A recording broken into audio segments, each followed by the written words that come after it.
Hello friends, welcome. आज फिर से मैं आपके लिए बहुत ही अच्छी जानकारी लेकर आई हूँ।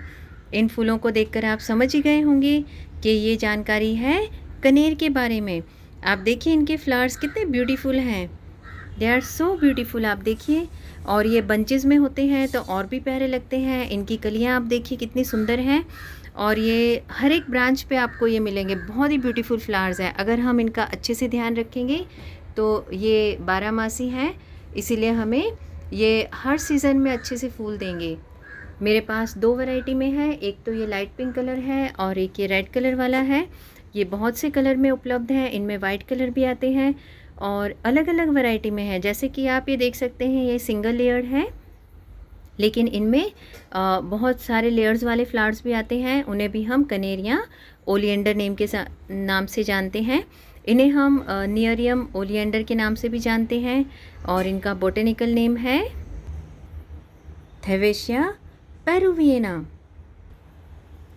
ये प्लांट एवरग्रीन है, ये पेरेनियल है, इसीलिए हम इसे अपने गार्डन की शोभा बना सकते हैं।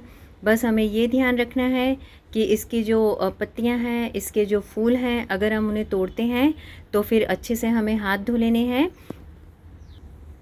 और बच्चों से इनके फूलों को तोड़ने के लिए ना कहें।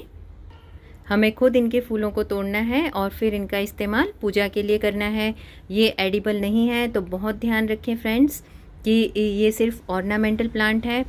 और इसके रिलेटेड बहुत ही खास जानकारी है कि इसे ऑस्पिशियस प्लांट माना गया है, क्योंकि पूजा स्थान में इसका खास महत्व है। माना जाता है कि नवरात्रि के दिनों में देवी माँ को अगर हम 108 कनेर के फूलों की माला चढ़ाएं और फिर अगर मंत्र जाप करें तो अपने सर्व मनोकामनाएं पूर्ण होती हैं। तो इस तरह से पूजा में इनको खास महत्व दिया गया है। और माना जाता है कि खास करके शेरा वाली माँ के ये फेवरेट फ्लावर्स हैं, तो अगर हम रोज़ पूजा में उनको ये चढ़ाएं तो पूजा में हमें बहुत ही अच्छा लगता है। अपने मन को एक न्यू एनर्जी मिलती है। फूलों को देखकर भी हमें एक न्यू एनर्जी मिलती है और पूजा करने का बहुत ही अच्छा आनंद आता है। और हमें एक बहुत ही ख़ास बात का ध्यान रखना है फ्रेंड्स कि इन पत्तियों का हमें कहीं भी उपयोग नहीं करना है सिवाय कि खाद बनाने के। इन पत्तियों को हम खाद में उपयोग कर सकते हैं, क्योंकि इनकी खाद बहुत ही अच्छी बनती है। और जब भी ये ज़्यादा ग्रो कर जाते हैं, आप देखिए अगर इनकी ब्रांचेस बहुत बड़ी हो गई हैं तो इन्हें समय समय पर प्रून करना बहुत ज़रूरी है। तो जब हम इनकी कटिंग करते हैं तो इनकी पत्तियों को आपको काट लेना है और जहाँ पर भी हमने खाद बनाने का बर्तन रखा है उसमें पत्तियों को छोटे छोटे बारीक पीसेस में काट कर खाद में मिक्स कर दें। और फिर ये खाद अगर हम प्लांट्स को डालेंगे तो उनके रूट्स में कीड़ा नहीं लगेगा। इनकी पत्तियों की खाद बनाने के अलावा हम इनके सूखे फूलों को भी खाद की तरह इस्तेमाल कर सकते हैं। आप देख सकते हैं कि इनके ये जो फ्लावर्स हैं ये सूख चुके हैं, ये देखिए आप।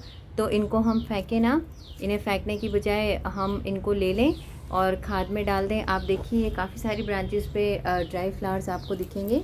ये वाले, ये जो ड्राई फ्लावर्स हैं, इन्हें हमें ले लेना है और इन्हें अपनी खाद में मिक्स कर देना है। तो ये प्लांट्स के लिए बहुत ही अच्छी खाद बनेगी। तो इस तरह से इसके सूखे लीव्स, इवन इसकी पत्तियां हम बहुत अच्छे से अपने प्लांट्स की खाद में यूज़ कर सकते हैं। हम इस प्लांट की कटिंग से भी इसे ग्रो कर सकते हैं। बस हमें ध्यान से इसकी कटिंग को लगाना है और अच्छे से उसे पानी डालना है। तो आप देखें कि कटिंग से भी ये बहुत अच्छे से ग्रो हो जाएगा। मैंने भी कटिंग लगा रखी है, मैं आपको अभी दिखाती हूँ।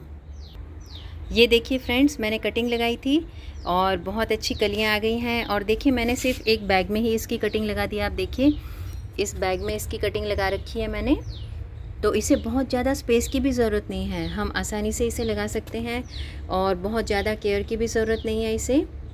ये हर वेदर में अच्छे से ग्रो करता है। तो ये देखिए बहुत ही प्यारी कलियाँ आ गई हैं। तो इस तरह से आप भी कनेर को अपने गार्डन की शोभा ज़रूर बनाएं, लेकिन ध्यान रहे कि हमें बच्चों को इनके नज़दीक नहीं जाने देना है, क्योंकि इसकी पत्तियां और इसके फूलों में पाया गया है कि कुछ ऐसे एलिमेंट्स हैं जो कि अपने लिए हानिकारक हो सकते हैं। तो हम इनका उपयोग सिर्फ पूजा के लिए करें या सिर्फ अपने गार्डन में ऑर्नामेंटल प्लांट की तरह इसे लगाएं। तो देखा फ्रेंड्स, कनेर कितना अच्छा प्लांट है, इसके फ्लावर्स तो अपने मन को खुश करते ही हैं, लेकिन साथ साथ में ये एवरग्रीन भी है, तो हमें हर सीज़न में इसके प्लांट्स मिलेंगी और साथ साथ में इसकी पत्तियां और इसके फूलों का उपयोग हम खाद के लिए भी कर सकते हैं। आई होप कि आपको ये जानकारी अच्छी लगी। मैं ऐसी जानकारियाँ लेकर आपके पास आते रहूँगी। अगर आपको ये वीडियो अच्छा लगा so please subscribe and like my channel. Thank you for watching the video.